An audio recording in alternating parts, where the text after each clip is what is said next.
Господин Зимбери, Да. дали воопшто на Рајхан сте ја кажале сторијата за жртвите што семејството ги даде?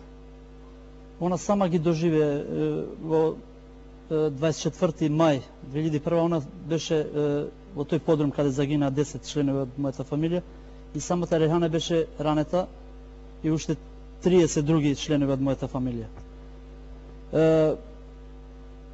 Свеста дека дали треба да се остане или цело време војската што бараше да се луѓето од село да го напуштат селото, да одат надвор, беше страх затоа што неколку фамилии оние кои го напуштаа селото беа пречекани од безбедносните сили во пунктовите и беа тешко малтретирани, кај што имаше и умрени луѓе од тешкото малтретирање. Значи само од Ступчане двајца после војната умре од малтретирање што беа и оджата од вакцинце.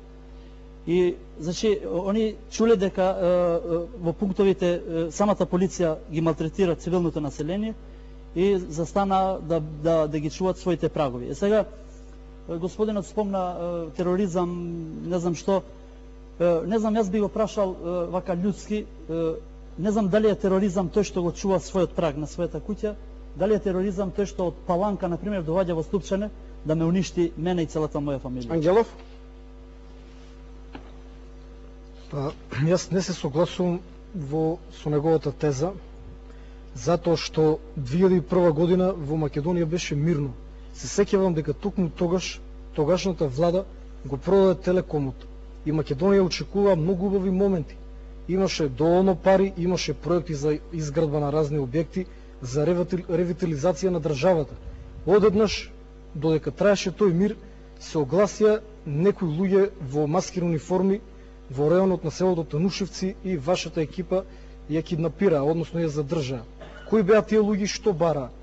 Борци за човекови права во маскирана униформа во планина. Кога сме кај тие човекови права, според тогашните меѓународни стандарди, Македонија од сите меѓународни субјекти беше пофалувана како држава каде што албанското малцинство ужива највисоки права. За споредба, македонците кои права ги уживат во Грција, во Бугарија, во Албанија. Да не говориме со речникот на политичарите, зашто мислам дека сте се извештиле и на тој план. Меѓутоа, јас сакам да ве прашам директно. Кој ви даваше наредба да пукате? Како вие ги дававте наредбите да се пукаат? Знаете ли дека во тој момент, како што вели господинот Несими, пукавте до вчерашните ваши сограѓани? Вака, јас самиот лично, а и убеден сум дека сите мои колеги, оние професионалци кои што работеа во безбедносните сили, никогаш не пукаа во невооружени цивили и воопшто во цивили, без разлика дали се стари, дали се деца. Значи да се на возраст од 30 години, ако е цивил и невооружен, ние не би пукале. Оваа трагедија која што го снаша господинот е резултат на тоа што тие не се оддалечиле од нивната куќа покрај предупредувањето од армијата. Е сега издржано и неговото стојалище дека ако се оддалечил од неговата куќа, можеби ќе биле малтретирани и така натака, во тоа не би навлегол. Макар што јас лично и моите информации зборуваат дека полицајците кои што тогаш беа на пунктовите беа професионални полицајци кои што држеа до својата етика и мислам дека не имало такви малтретирања. И доколку имало такви малтретирања, треба да ги кажат, да се најдат сторителите на тие малтретирања и истите да се казнат. Уште тогаш од страна на министерот за внатрешни работи се настојуваше тие појави да се сведат на минимум. Не е тачно тоа дека биле во тие пунктови или во тие робови кај што беа од спротивната наша страна, дека биле безбедносни сили. Јас тоа ви гарантирам, убеден сум и сум бил неколку пати до робовите нивни, дека во тие робови биле украинци, бугари од разни држави. Јас сум лично ова ви гарантирам и во самото село Вакцинце кога влегува, ние се повлекуваме, беше тенкови со ознака на српска ознака и беше ставено знаме во училиште српско знаме. Дали е точно дека беа муџахедини присутни? Кај нас не било, немало може. Кај нас не, значи на друго место да?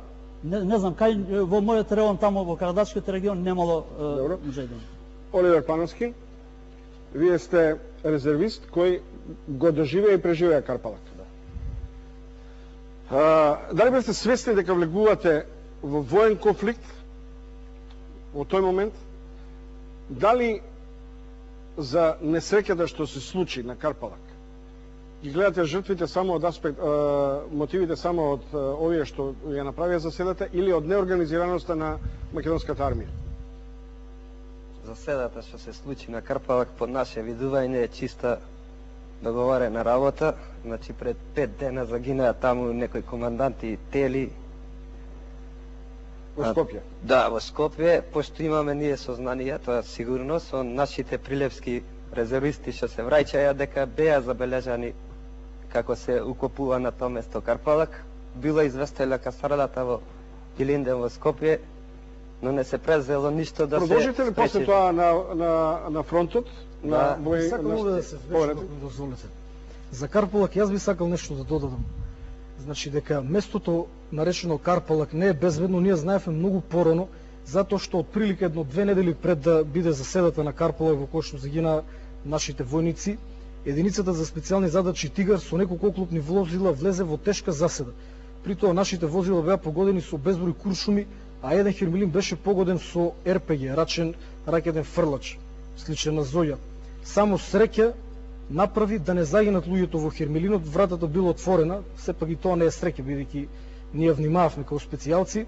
Од кумулативниот млас сандакот со муниција беше запален во Хермелинот, еден од специјалците крајно присебен отворил шише со кисела вода, го изгаснал сандакот со муниција, така што не дојде до експлозија во Хермелинот.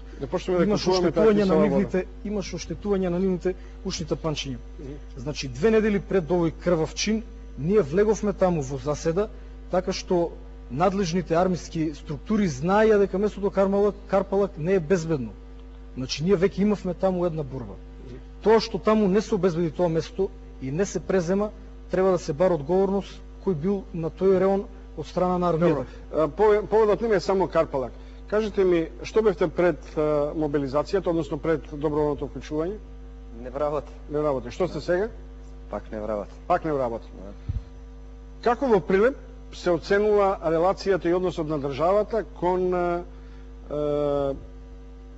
социјалниот статус, правата, заштитата на загинатите? Освен што има споменик. 2002 година до 2005 општинските избори ковеа, значи ние немавме никакви права. Имаше некој закон за нашите права, но тоа беше само на хартија. Еве сега имате градоначелник кој учествуваше како припадник на безбедносни сили. Дали тоа ја смени ситуацијата? Во моментов е сменета, значи се обидуваме да направиме нешто, да згрижиме некои луѓе. Се надевам дека ќе им помогне ова година. Како тоа Прилеп стана својден синоним на конфликтност на во поствојниот период? Лаовите го контролираат подземјето, па лаовите меѓу себе се тепаат, па лаовите повторно со полицијата. Некои новинарски приказки, нема никакви проблеми ни со лаови. Значи луѓето се... Тоа бомби тука што се фрлат, тоа ние ги измислуваме или па ние... криминалци има секаде, не само во Прилеп и не се само лавоите. Добро.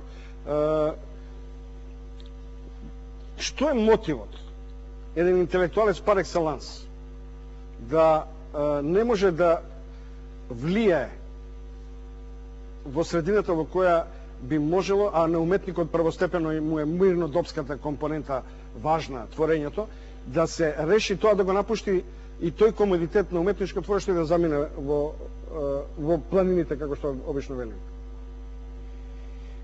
Вака постојат повеќе воени доктрини.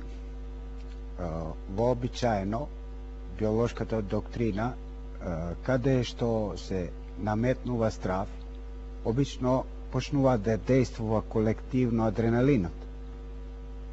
И така што луѓето